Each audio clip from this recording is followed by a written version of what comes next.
정보에 의하면 재판관들이 협의로 가는 과정이 아니다 이렇게 얘기하고 있어요. 뭐냐? 각하나 기각 중 둘 중에 하나로 결론을 낸다 이런 거예요 지금. 그렇게 되면 국회 측에선 다시 탄핵 소추를 해야 되고, 그렇게 되면 200석 이상의 표를 다시 얻어야 된단 말이야. 근데 과연 지금 200석을 얻을 수 있을까? 헌법학자들까지 들고 일어났습니다.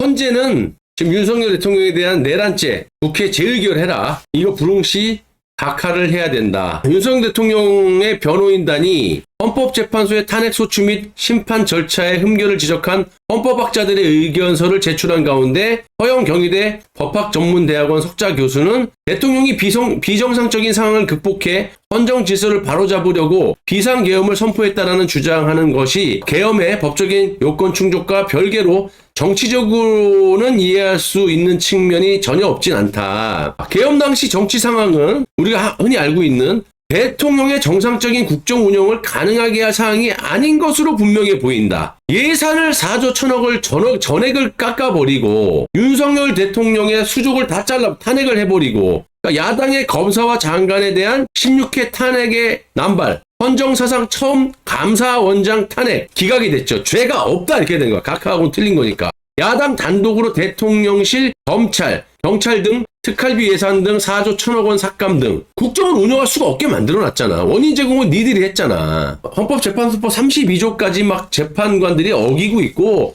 헌재가 불법을 저지르고 있고 난리도 아니잖아요. 자, 여기 청구인 측인 국회 법사위원장이 요청한 수사, 그러니까 정청래가 요청한 수사 서류 송부 청탁을 헌재가 받아들인 것도 헌법재판소법 32조 단서에 어긋난다. 관련법의 수사 또는 재판 중인 사건의 서류는 송부 청탁을 허용하지 않도록 되어 있다. 다 어기고 있잖아 지금. 이게 지금 박근혜 대통령하고 틀린 거예요. 우리 한번 겪어봤기 때문에 팩트로 조지고 있는 거고. 핵심은 이거예요. 현재는 소추인 측이, 그러니까 정청래 국회에서 발의한 소추인 측이 내란죄로 우리 이제 탄핵이 통과되었고 있지 않습니까? 근데 내란죄를 빼버렸단 말이야. 박근혜 대통령 뇌물죄로 선동하고 나중에 빼버렸듯이 내란죄 철회에 대해 다시 국회 의결을 밟아오라고 명확히 해서 명령을 하고, 그러니까 국회 쪽에다가 다시 해와라. 의결을 다시 받아라. 200명 이상 다시 받으라는 얘기야. 그렇게 명령을 하고 소추인 측이 이에 응하지 않으면, 정청래가 응하지 않으면 심판 청구를 각하하거나 소추인 측이 소추사유의 내란죄를 철회한다면 소추사유의 핵심이 빠진 것이며 위법한 심판 절차와 증거 채택으로 수집된 증거도 사실관계를 인정할 수 없으므로 심판 청구를 기각해야 될 것이다. 근데 기각은 못하죠.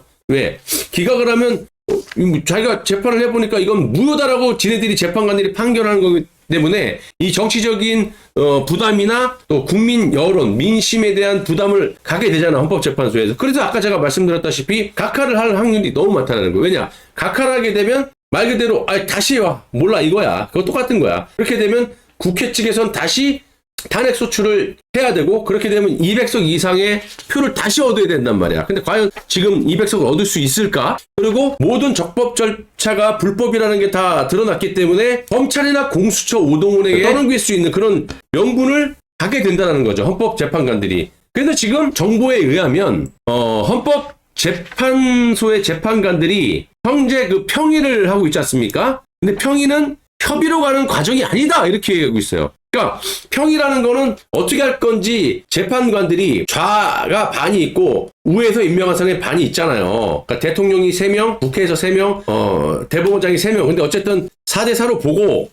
이 사람들이 이제 최종 변론을 끝나고 이제 취합을 해갖고 의논을 하는 거야. 평이 의논을 해서 어떻게 할 건지, 유무죄를 각하를 할 건지, 기각을 할 건지, 인용을 할 건지. 근데 합의로 가는 과정이 아니다 이렇게 얘기를 하고 있어요. 뭐냐? 각하나 기각 중 둘 중에 하나로 결론을 낸다. 이런 거예요, 지금. 근데 제가 봤을 때는 기각은 헌법재판관들에겐 너무나 큰 부담이 되잖아요. 죄가 없어요. 이렇게 되고. 우리가 재판을 해보니까 죄가 없습니다. 이거 하고 각하를 때려가지고 모든 것을 검찰, 공수처, 국회에 떠넘기는 거야. 그게 훨씬 편하죠. 그래서 각하가 나올 확률이 중론이고 저 역시 그렇게 99.9% 믿고 있다는 겁니다.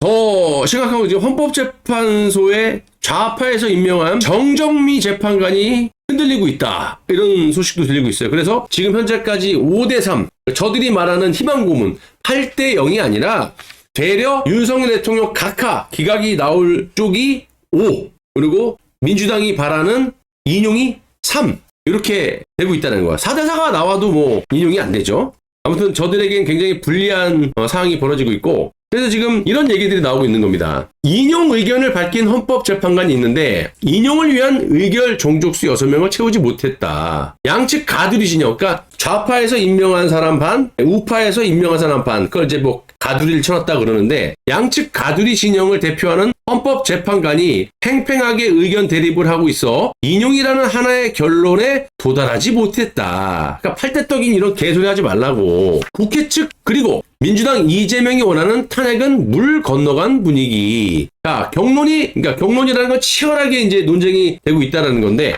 경론이 벌어진다는 것은 말다툼을 하는 게 아니고 기각인지 각하인지 조금 더 판단할 시간이 필요하다는 재판관이 몇 사람 있다. 자, 이번 윤 대통령 탄핵 사건은 만장일치 8대0 인용은 나올 수 없다.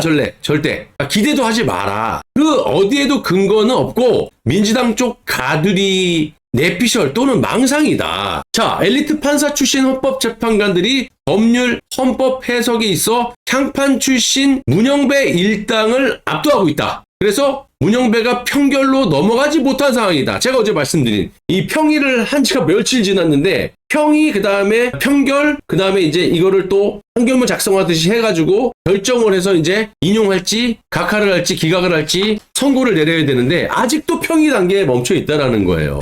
자, 윤석열 대통령 구속 취소 결정으로 인해서 탄핵 각하를 검토할 필요성을 공감하고 법률 및 헌법 해석을 하자는 헌법재판관들이 늘었다. 아까 보면 제가 말씀드렸던 골수 좌파로 알려져 있는 정정미 재판관이 매우 흔들리고 있고, 그래서 5대3 얘기가 나오고 있는 겁니다. 우리 쪽으로 유리하게. 근데 이제 이게 한쪽으로 5대3이 아니라 결론적으로는 각하가 나오면서 8대 떡으로 나올 확률이 많죠. 왜냐면 여기서 소수 의견 내봐야 나중에 좋을 게 없거든.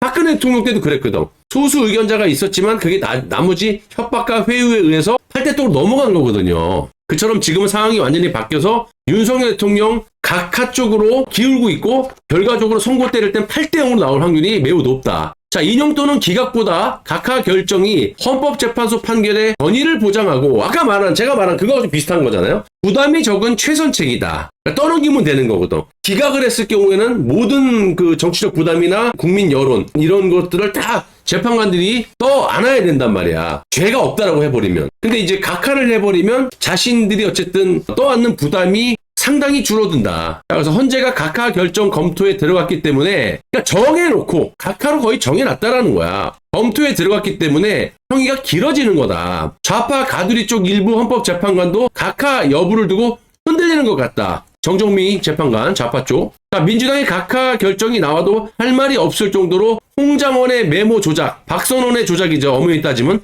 홍장원의 메모인데 박선원의 조작의 이 필적 감정이 크로스 체크까지 끝났고 다 지금 조작으로 드러났다. 윤석열 대통령을 내란죄로 덮어 씌우기 위해서. 자, 곽종근의 회유. 박종근 말 막 바뀌고 있죠. 박종근의 회유. 이거 뭐 김병주. 여기 또 박선원 또 끼죠. 자, 윤 대통령 구속 취소 등 세 가지가 어느 정도 명분을 주고 있는 상황. 평의가 이번 주를 넘어 다음 주까지 이어지고 양측 가두리 진영을 대표하는 헌법재판관이 각자 인용, 기각, 각하 의견을 그대로 이어간다면 평결, 즉 윤석열 대통령 탄핵 인용은 불가, 기각 또는 각하 결정이 나올 것이다. 그러니까 양측 가두리 진영 팽팽하다라는 거잖아. 근데 지금 좌파 쪽의 재판관들이 흔들리고 있다라는 거. 그래서 양측 가두리 진영을 대표하는 헌법재판관이 각자 만약에 따로 논다면 어차피 4대4 인용이 나올 확률이 없다라는 거지. 그리고 탄핵 인용 또는 파면 선고를 위한 정족수 6명을 채우지 못함으로, 그러므로 각하 또는 기각이다. 근데 저는 각하에 모든 걸 걸겠습니다. 그게 논리적으로 맞아요.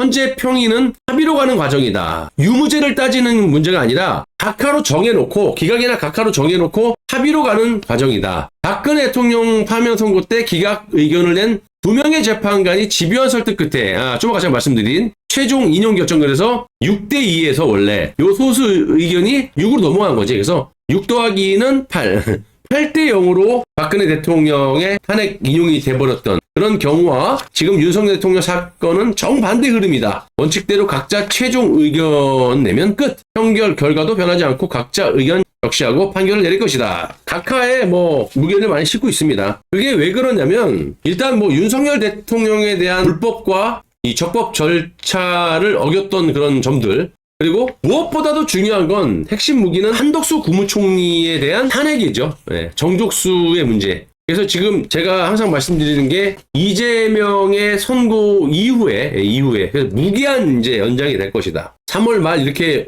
언론에서는 떠들어대는데 나는 4월을 훌쩍 넘길 거다. 빨라봐야 4월 달이다. 그래서 이재명이 간 다음에 되는데 지금 문제는 우원식이가 자기 직권으로 헌법재판소법을 어겼단 말이야. 이놈이 지금 최상목, 마은혁 재판관 즉시 임명을 촉구하고 있는데 언제까지 임명할지 답을 해야 된다. 내가 얘기해줄게 이 새끼야. 무기한. 이재명 들어갈 때까지. 이놈이 지금 이렇게 얘기할 때가 아니죠. 우원식이라는 놈은 결정적인 키를 윤석열 대통령에게 줬어요. 이놈이 저지른 거는 일단 강요 및 직권 남용이죠. 정치적 중립을 지켜야 되는 국회의장이라는 이 우원식이라는 놈이 이미 한덕수 국무총리를 날릴 때 헌법을 유린했어요. 정확하게 명시되어 있는 정족수를 지 임의대로 해서 한덕수 국무총리를 날렸단 말이에요. 이것 때문에 지금 전전긍긍하고 있는 거예요. 헌법재판소에서. 이거 한마디면 끝나니까. 근데 이놈이 지금 또 정신 못 차리고 29명 날리는 것도 모자라서 마은혁 임명 안 하면 최상목도 날리려고 하는 그런 기세입니다.